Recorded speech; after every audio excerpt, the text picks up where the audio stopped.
दोनों गठबंधनों की हालत खराब। आपस में ही उलझते नजर आ रहे दोनों गठबंधन। जेडीयू में अंदरूनी उठापटक जारी। महागठबंधन में भी दिख रहे टूट के बड़े आसार।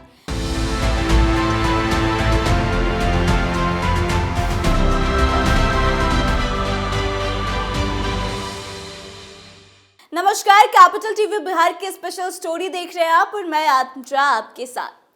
देखिए, बिहार विधानसभा चुनाव की तैयारियों में तमाम दल और गठबंधन अभी से जुट गए हैं। नेताओं की अलग अलग यात्राएं निकल रही है। तेजस्वी यादव ने अपनी यात्रा के दौरान कई लुभाने वाली घोषणाएं भी की, जिससे एनडीए में खलबली मच गई है। वहीं दूसरी ओर नीतीश कुमार की यात्रा अब टल गई है, लेकिन उनकी भी बड़ी तैयारी है। इन सबके बावजूद भी एनडीए और इंडिया ब्लॉक के दल आपस में ही उलझते हुए नजर आ रहे हैं। जी हाँ, ऊपर से तो एनडीए में सब कुछ ठीक दिखता है, वहीं अंदर खाने की तस्वीर इससे बिल्कुल अलग है। खास करके तिरहुत से उपचुनाव में निर्दलीय वंशीधर ब्रजवासी की जीत के बाद एनडीए का कला अब खुलकर सामने आ गया है। एनडीए समर्थित जेडीयू के पराजित प्रत्याशी अभिषेक झा के असहयोग का आरोप एनडीए के तमाम लोगों पर लग रहा है। वहीं चिराग पासवान की पार्टी लोजपा आर के बागी प्रत्याशी को लेकर भी एनडीए में घमासान है। वहीं अब दलों की बात करें तो भाजपा के भीतर तो फिलहाल वैसी कोई बड़ी खटपट नहीं दिख रही, लेकिन जेडीयू में अंदरूनी उठापटक जरूर जारी है। तो आइए इसका एक उदाहरण आपको समझाते हैं। देखिए, पिछले दिनों जेडीयू के राष्ट्रीय कार्यकारी अध्यक्ष और राज्यसभा सदस्य संजय झा को दिल्ली में मिले सरकारी आवास पर गृह प्रवेश था। निमंत्रण पाकर केंद्रीय गृह मंत्री अमित शाह और एनडीए के कई सांसद शामिल हुए। बिहार के डिप्टी सीएम सम्राट चौधरी और विजय सिन्हा भी इस गृह प्रवेश के दौरान मौजूद थे। लेकिन आश्चर्य की बात यह थी कि नीतीश कुमार, अशोक चौधरी और विजय चौधरी यहां नहीं पहुंचे। एकमात्र श्रवण कुमार जेडीयू के इसके अपवाद थे, क्योंकि वो किसी कार्य से उस वक्त दिल्ली में मौजूद थे और शायद यही बड़ी वजह रही कि वो इस कार्यक्रम में शामिल हो पाए। अब जेडीयू के बड़े नेताओं का संजय झा की पार्टी में ना जाना कई तरह के सवाल खड़े करता है और एक मैसेज देता है कि जेडीयू में कुछ तो गड़बड़ है। आपको बता दें कि अगर आपने गौर किया होगा तो नीतीश कुमार की सलाह पर मनीष वर्मा ने कार्यकर्ता समागम का कार्यक्रम शुरू किया था।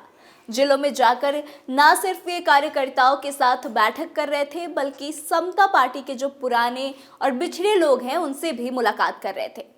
लेकिन उनका कार्यक्रम जो है वो संजय झा के निर्देश पर रोक दिया गया। इसके लिए पार्टी के प्रदेश अध्यक्ष उमेश कुशवाहा ने एक पत्र भी जारी किया। जेडीयू के भीतर अब इस बात को लेकर काफी खटपट चल रही है। नीतीश के कहने पर ही मनीष वर्मा ने अपने आईएएस की नौकरी छोड़कर जेडीयू को ज्वाइन किया था। वे नीतीश कुमार के गृह जिले के उनके स्वजातीय हैं। जेडीयू ज्वाइन करते ही उन्हें नीतीश कुमार ने जिस तरह राष्ट्रीय महासचिव बना दिया, उसके बाद से राजनीतिक गलियारे में इस बात की चर्चा तेजी से चल रही थी कि वे उनके उत्तराधिकारी होंगे।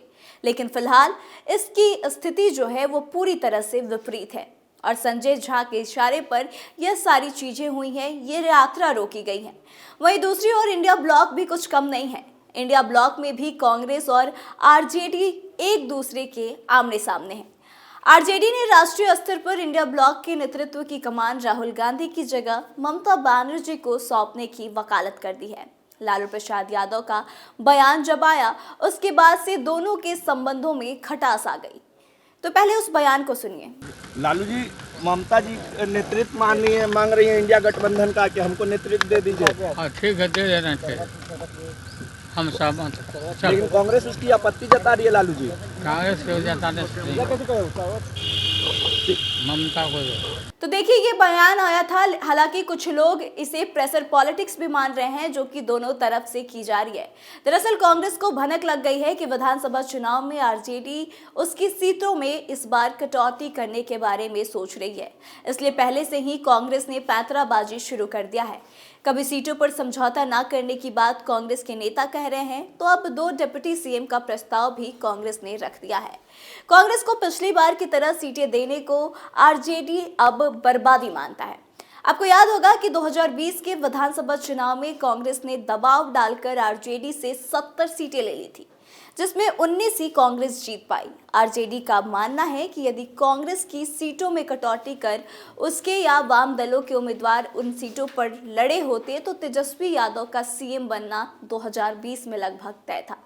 इसलिए इस बार आरजेडी कांग्रेस की सीटों में कटौती करेगी और बची हुई सीटों पर बेहतर प्रदर्शन करने वाले सीपीआई, एमएल और आरजेडी में चुनाव लड़वाएगी। तो देखिए, अभी बिहार विधानसभा चुनाव में लगभग 1 वर्ष का समय बचा हुआ है, जहां सभी पार्टियां अपनी अपनी तैयारियां कर रही हैं। वहीं दोनों गठबंधनों में कहीं ना कहीं दरार की स्थिति बनी हुई है और वैसे 1 साल पहले अब पूरी तरह से पार्टियों को एकजुट होकर चुनाव की तैयारियां करनी चाहिए, लेकिन स्थिति बिहार में पूरी तरह से इसके विपरीत नजर आ रही है। अगर गठबंधनों को छोड़ भी दे तो जो सिंगल पार्टी जन स्वराज की जो पार्टी है, जो प्रशांत किशोर की पार्टी है, उसमें भी कहीं ना कहीं टूट नजर आ रही है।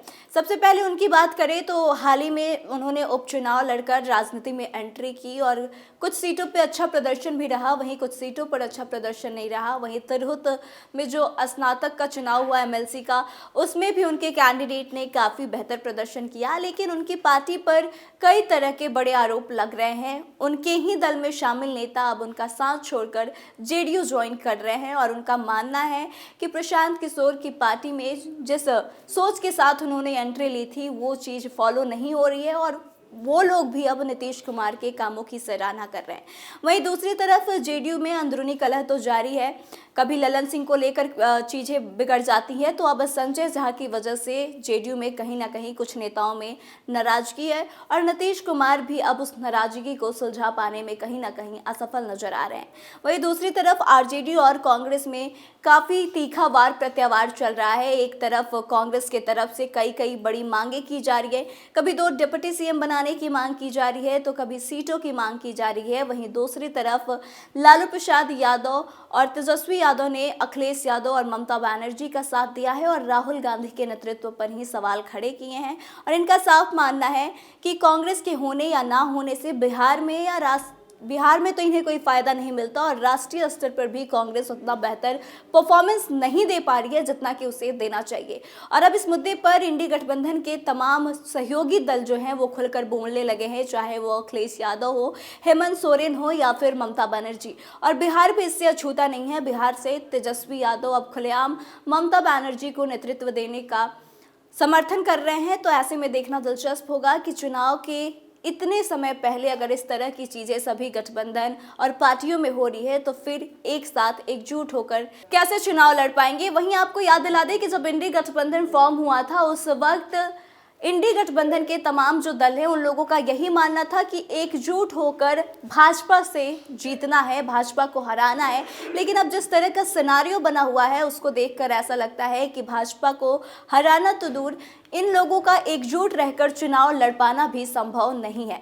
तो देखिए कि क्या होता है। तेजस्वी यादव किसी दूसरे दल के साथ मिलकर चुनाव लड़ते हैं, बिहार में कोई तीसरा मोर्चा बनता है या फिर स्थिति अभी जैसे है वैसे ही चल रही है। तो आपको क्या लगता है कि जो अभी खटपट कांग्रेस और आरजेडी में चल रही है या फिर जेडीयू में जो अंदरूनी कलह है उससे क्या नुकसान हो सकता है और आने वाले चुनाव में किस गठबंधन का पलड़ा भारी हो सकता है? आप कमेंट करके अपनी प्रतिक्रिया जरूर दें, वीडियो को शेयर करें और आगे की तमाम अपडेट्स के लिए बने रहे हमारे साथ। देखते रहे कैपिटल टीवी बिहार। धन्यवाद।